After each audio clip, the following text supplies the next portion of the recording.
भगवान कृष्ण को भगवान विष्णु के 8वें अवतार के रूप में और अपने आप में सर्वोच्च भगवान के रूप में पूजा जाता है। वह करुणा, कोमलता, प्रेम के देवता हैं और भारतीय देवताओं में सबसे लोकप्रिय और व्यापक रूप से पूजनीय है। उन्होंने हमें जीवन, प्रेम, खुशी, धर्म, मोक्ष, मुक्ति, भक्ति योग, ध्यान, धर्म, सत्य के बारे में सब कुछ सिखाया। आइए जानते हैं श्री कृष्ण के श्री मुख से निकले कुछ अनमोल वचनों को। भगवान श्री कृष्ण ही इस सृष्टि के पालनहार है। वही इस संसार की शुरुआत थे, वही मध्य और वही अंत होंगे। मनुष्य सब कुछ चाहता है पर सब कुछ उसे नहीं मिल सकता। आपको जो नहीं मिला उसके लिए पश्चाताप मत करो, और जो आपसे खो गया, जो आपसे अलग हो गया, उसके लिए निराश भी मत हो। हर व्यक्ति श्री कृष्ण से जुड़ा है और श्री कृष्ण हर व्यक्ति से जुड़े हैं। वही हमारे आदि, मध्य और अंत है। समय एक सा नहीं रहता। आज दुख है तो कल सुख भी आएंगे, और सुख के बाद दुख भी आना स्वाभाविक है।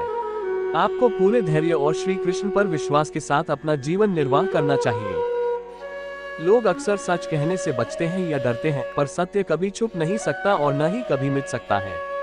कितना भी छुपा ले पर सच तो उजागर हो ही जाएगा।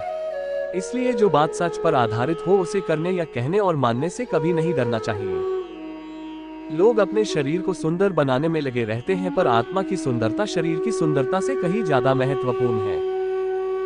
शरीर तो नश्वर है, मिट्टी ही तो है, तो मिट्टी में ही मिल जाता है, पर आत्मा अमर है। इसलिए आत्मा की सुंदरता पर ध्यान दो। आत्मा की सुंदरता अपने को श्री कृष्ण में लीन करने में मिलती है। जो होता है अच्छे के लिए होता है। कभी कभी विपरीत परिस्थितियां हमारी वर्तमान स्थिति को अच्छा करने के लिए आती हैं। मन चंचल होता है, यह इधर उधर भागता है और किसी भी कार्य की एकाग्रता का दुश्मन है। लेकिन यदि यह व्यक्ति के वश में हो जाए तो इससे अच्छा कोई मित्र नहीं है। मन को एकाग्र करना जरूरी है, बस थोड़े से प्रयास और अभ्यास की जरूरत है। श्री कृष्ण उन्हीं के हैं जो श्री कृष्ण के हैं। भगवान तो बस प्रेम भक्ति के भूखे हैं। जो भी उनकी भक्ति में लीन होता है, जो भी प्रेम से उन्हें याद करता है, वो सदैव उसका कल्याण करते हैं। जब भी आप कोई बुरा कार्य करते हो या अच्छा कार्य करते हो, आपको लगता है कि कोई देख नहीं रहा, तो यहाँ श्री कृष्ण कहते हैं कि तुम जो कुछ भी कर रहे हो, मेरी दृष्टि सदैव तुम पर है। इसलिए आप यह मत समझे कि आप अकेले हैं, आपके साथ श्री कृष्ण सदैव हैं। हमारी सफलता और असफलता इस बात पर निर्भर करती है कि हम खुद पर कितना विश्वास करते हैं। व्यक्ति जो चाहे बन सकता है, यदि पूरे विश्वास के साथ अपने लक्ष्य पर लगातार चलता रहे।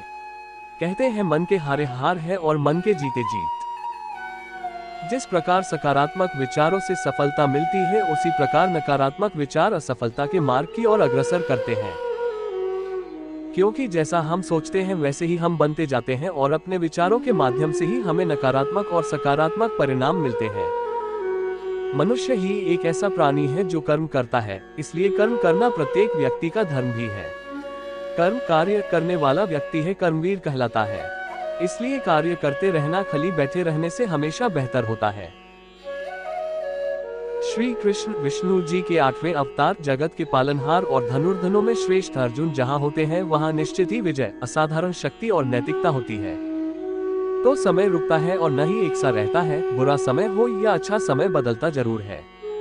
आज बुरा है तो कल अच्छा, और अच्छा तो फिर बुरा समय जरूर आएगा। सुख के बाद दुख और दुख के बाद सुख आते जाते रहते हैं।